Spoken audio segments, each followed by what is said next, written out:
네, 안녕하세요. 축구생각입니다. 축구 승무패토토 18회차 세리에 9경기 분석 및 초안픽 공유하도록 하겠습니다. 세리에 같은 경우에는 아직 결정자 명단이 뜨지 않아서 일단 최종픽에 반영을 하도록 하고요.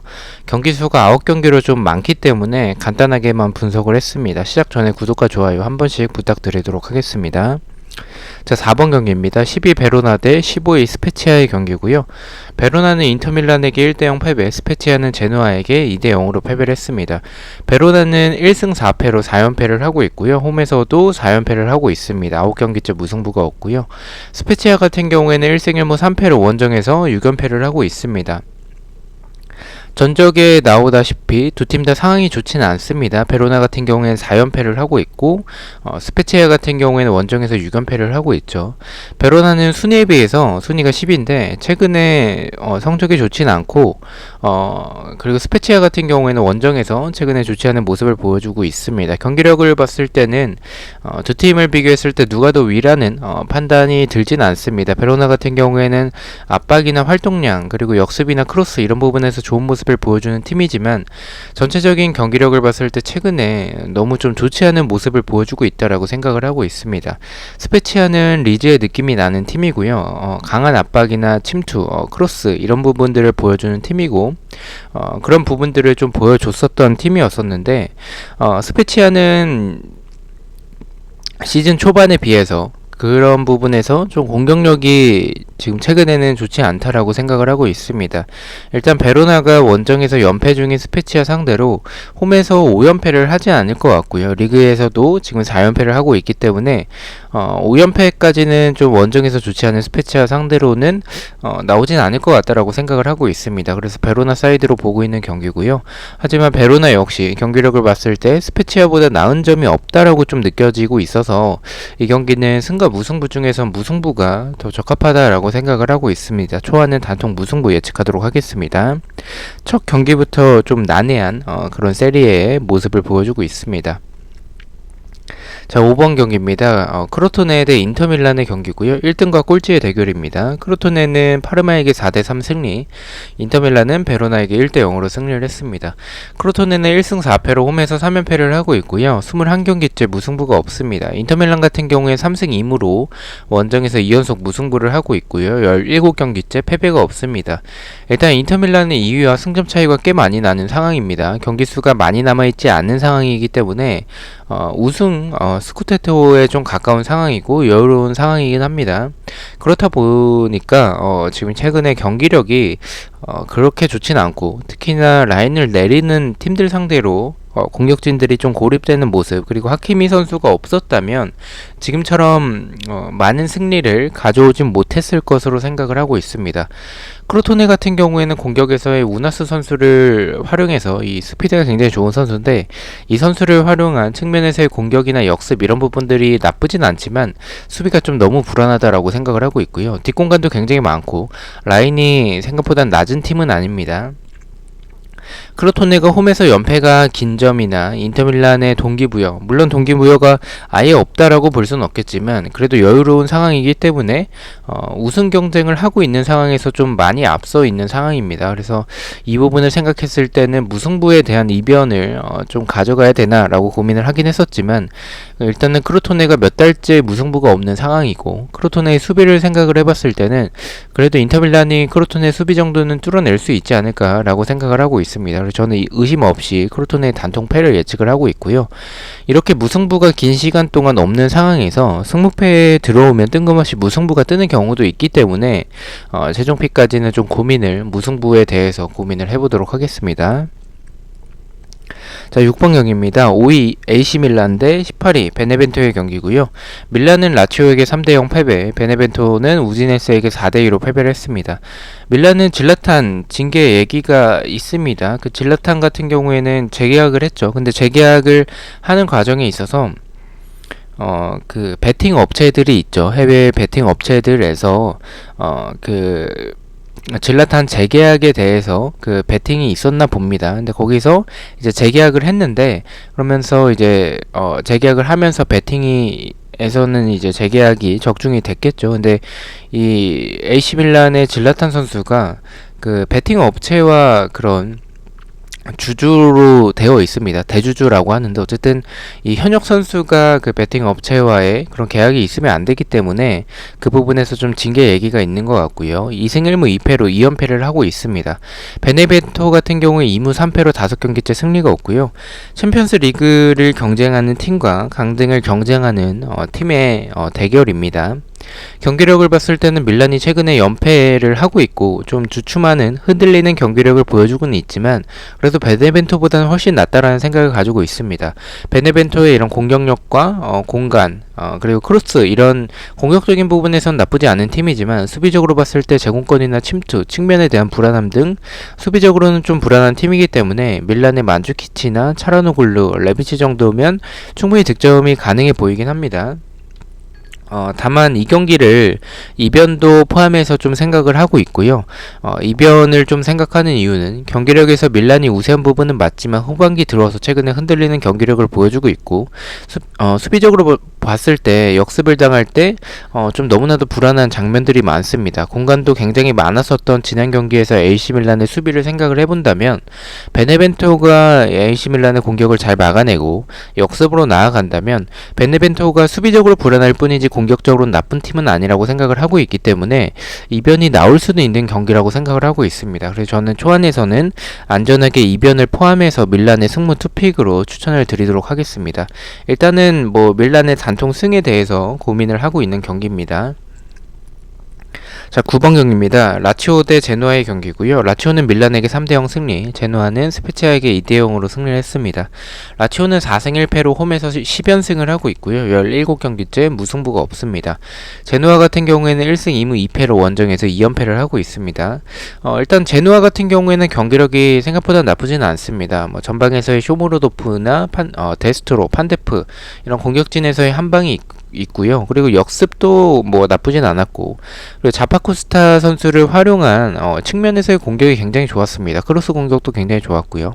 다만 상대가 홈에서 극강의 모습을 보여주고 있는 라치오라는 점을 참고로 해야 될 것 같습니다. 제노아의 경기력이 나쁘지 않아서 이변에 대해서 고민을 하긴 했었지만 라치오의 이 경기력이 너무 좋다라고 생각을 하고 있습니다. 코레아나 임모빌레, 밀린코비치, 사비치나 알베르토 지난 경기에서의 침투가 굉장히 좋았었던 라치오고 역습도 좋았습니다. 마음에 걸리는 부분은 제노아가 수비적으로 나온다면 라치오의 역습이 제대로 통하지 않을 가능성이 있다는 생각을 가지고 있습니다. 하지만 제노아가 수비적으로 좀 나오더라도 수비가 단단한 팀은 아니라고 생각을 해서 라치오의 경기력과 최근에 이런 침투하는 모습들, 공격적인 모습들을 생각을 해봤을 때는 그래도 라치오가 좀 이것은 뚫어낼 수 있지 않을까라고 생각을 하고 있습니다. 초안에선 라치오의 단통승 예측해보도록 하겠습니다. 자, 10번 경기입니다. 볼로냐 대 피오렌티나의 경기고요. 볼로냐는 아탈란타에게 5대0 대패, 피오렌티나는 유벤투스와 1대1로 비겼습니다. 볼로냐는 1승 1무 3패를 하고 있고요. 피오렌티나 같은 경우에 1승 2무 2패를 하고 있습니다. 일단은 어려운 경기죠. 두 팀 다 공격에 비해서는 좀 수비가 아쉬운 팀이고 볼로냐 같은 경우에는 지난 경기 대패하긴 했었지만 한 명이 퇴장당하기 전까지는 2대0으로 패배를 하고 있었던 상황이었었고 퇴장 후에 3골을 대량 실점을 했었죠. 수비적으로 두 팀 다 불안하다라고 봤을 때 공격적으로 더 나은 팀을 보자면 저는 그래도 원정팀인 피오렌티나가 더 좋다라고 생각을 하고 있습니다. 리베리나 블라우비치를 보유하고 있는 그런 피오렌티나이고요. 풀가르나 카스토빌리 선수의 이런 중거리 한방도 저는 무섭다라고 생각을 하고 있습니다. 볼로냐가 전체적으로 라인이 낮지 않기 때문에 피오렌티나의 역습 한방 또는 볼로냐가 혹시나라도 라인을 좀 내리더라도 피오렌티나가 중거리가 좋기 때문에 공격적으로 더 좋은 팀인 피오렌티나 쪽으로 이변을 보고 있습니다. 아마도 볼로냐가 정배를 받을 것 같다라고 생각을 하고 있고요. 초안에서는 볼로냐의 단통 패배 예측해 보도록 하겠습니다. 일단 무승부도 좀 끌리는 경기긴 해서 왜냐면 두 팀의 상대 전적에서 무승부가 좀 많았었기 때문에 그 부분도 고민을 해보도록 하겠습니다. 11번 경기입니다. 나폴리 대 칼리아리의 경기고요. 나폴리는 토리노에게 2대0 승리, 칼리아리는 로마에게 3대2로 승리를 했습니다. 나폴리는 3승 1무 1패로 2연승을 하고 있고요. 칼리아리 같은 경우에는 3승 2패로 3연승을 하고 있고 7경기째 무승부가 없습니다.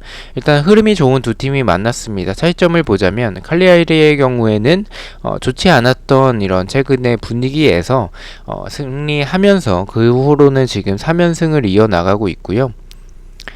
지난 로마와의 경기 때에는 로마가 로테이션을 약간은 돌리긴 했지만 나인골란이 없었던 상황에서 승리한 모습은 강등 버프가 발휘가 됐다라고 생각을 하고 있습니다.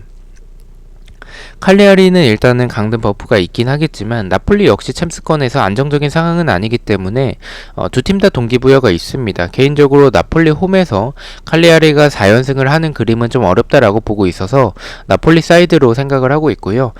승무 투픽이면 안전하다라고 생각을 하고는 있지만 칼리아리가 수비적으로 봤을 때 측면에 대한 공간도 많고 전체적으로 공간이 많은 팀이기 때문에 나폴리는 전체적으로 공격진의 화력이 굉장히 좋죠. 오시멘이나 인시네 이런 선수들을 비롯해서 역습도 굉장히 좋고 폴리타노 선수가 측면에서의 공격이 굉장히 좋았습니다. 칼리아리가 라인을 올리고 경기하지는 않겠지만 폴리타노에게 조금의 틈만 공간만 내준다면 전 나폴리가 이것을 놓치진 않을 것으로 생각을 하고 있습니다. 나폴리의 단통 승리 예측해 보도록 하겠습니다. 12번 경기입니다. 사솔로 대 아탈란타의 경기고요. 사솔로는 삼포드리아에게 1대0 승리, 아탈란타는 볼로냐에게 5대0으로 대승을 했습니다. 사솔로는 4승 1패로 4연승을 하고 있고요. 5경기째 무승부가 없습니다. 홈에서는 2연승을 하고 있고요. 아탈란타 같은 경우에 4승 1무로 7경기째 패배가 없습니다. 일단은 두 팀 다 공격적인 팀입니다. 공격에 가담하는 선수가 많기 때문에 수비적으로 봤을 때는 두 팀 다 수비 숫자가 좀 부족한 모습을 보여주는 팀이고요. 사솔로의 공격력이 굉장히 좋긴 하지만 카푸토나 두리치치가 지속적으로 결장을 하는 모습이 좀 아쉽다라고 생각을 하고 있습니다. 이 두 명의 선수가 있었다면 이변을 고려했었겠지만 아탈란타의 경기력이 나쁘지 않은 모습과 지난 경기 대승을 한 흐름 그리고 이번 경기도 이어나갈 것으로 생각을 하고 있습니다.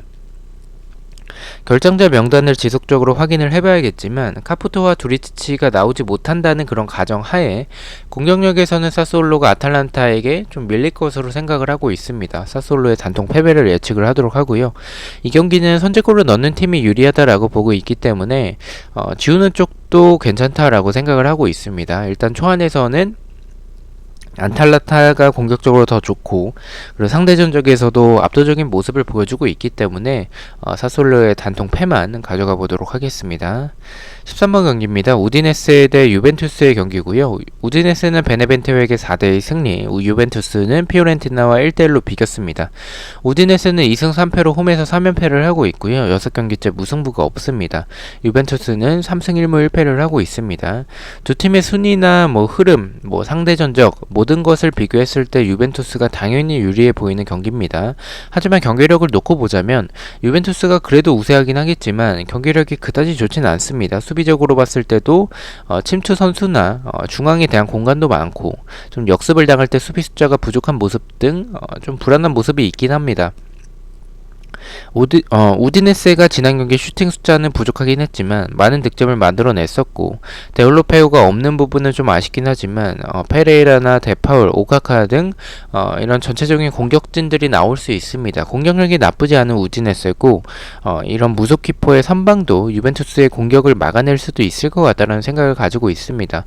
우디네세가 수비적으로 수비 숫자가 좀 부족한 부분들이 있긴 하지만 유벤투스 상대로 라인을 올리진 않겠죠.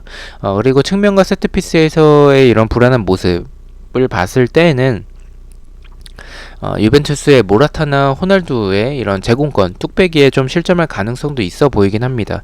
이변이라면 무승부를 생각을 하고 있고요. 우디네스의 무패 투픽이면 안전하게 좀 막을 수 있는 경기라고 생각을 하고 있지만 일단은 폴더가 없습니다. 폴더가 없기 때문에 무와 패 중에서 단통으로 생각을 했고요.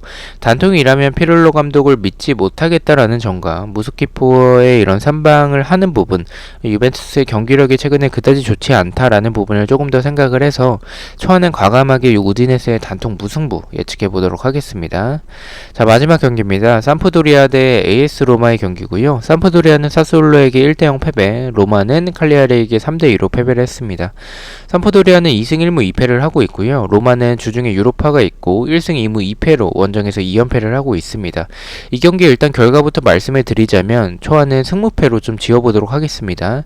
삼프도리아의 수비, 특히나 콜리 선수의 이런 수비력을 생각을 해봤을 때는 로마 사이드로 가고 싶긴 하지만 일단은 삼프도리아가 한 방에 있다라는 그런 모습, 그리고 로마는 유로파에 올인을 하고 있는 상황이기 때문에 주말 경기에 로테이션을 돌릴 가능성이 높다라고 생각을 하고 있습니다. 지난 주말에 로테이션을 좀 돌리면서 아리에게 좀 패배를 했었던 로마였었고요. 다음 주에 또 주중에 유로파가 있기 때문에 주말 경기 로테이션을 돌릴 가능성 역시 높아 보입니다. 주중에 유로파 경기에서 맨유에게 4점 차 이상으로 대패를 한다면 이 유로파 결승 진출에 대한 가능성이 적어지기 때문에 다시 리그 경기에 좀 집중할 가능성이 있기 때문에 좀 생각을 바꿀 수도 있긴 하겠지만 현재까지는 로마가 로테이션을 돌릴 가능성이 높다라고 보고 있기 때문에 삼프도리아의 승도 배제할 수는 없는 경기라고 생각을 하고 있습니다. 초안에서는 좀 승무패로 지어보도록 하겠습니다. 투픽이라면 그래도 경기력에서는 로마 사이드를 삼프도리아 수비를 생각해봤을 때는 로마 사이드로 생각을 할 것 같고요. 단통이라면 로테이션을 돌릴 가능성이 높기 때문에 무승부를 좀 생각을 하고 있습니다. 일단 상대 전적에서는 로마 쪽이 더 우세한 부분을 보여주고 있습니다. 자, 이렇게 14경기에 대해서 어제 K리그까지 해서 14경기에 대해서 공유를 드렸고요. 1번부터 픽만 말씀을 드리도록 하겠습니다. 1번은 수원FC의 승무 투픽, 2번은 수험삼성의 승무패로 지었고요. 3번은 울산현대의 단통승, 4번은 베로나의 단통 무승부, 5번은 크로토네의 단통 패배, 6번은 AC밀란의 승무 투픽, 7번은 전북현대의 단통 승리, 8번은 인천의 단통 승, 9번은 라치오의 단통 승리, 10번은 볼르나의 단통 패배, 11번은 나폴리의 단통 승리, 12번은 사솔로의 단통 패배, 13번은 우디네세의 단통 무승부, 마지막 14번은 삼포드르의 승무패로 지어보도록 하겠습니다. 저는 금요일 오전에 최종 픽으로 다시 찾아뵙도록 하겠습니다. 시청해주셔서 너무나도 감사드리고 구독과 좋아요 너무나도 감사합니다. 감사합니다.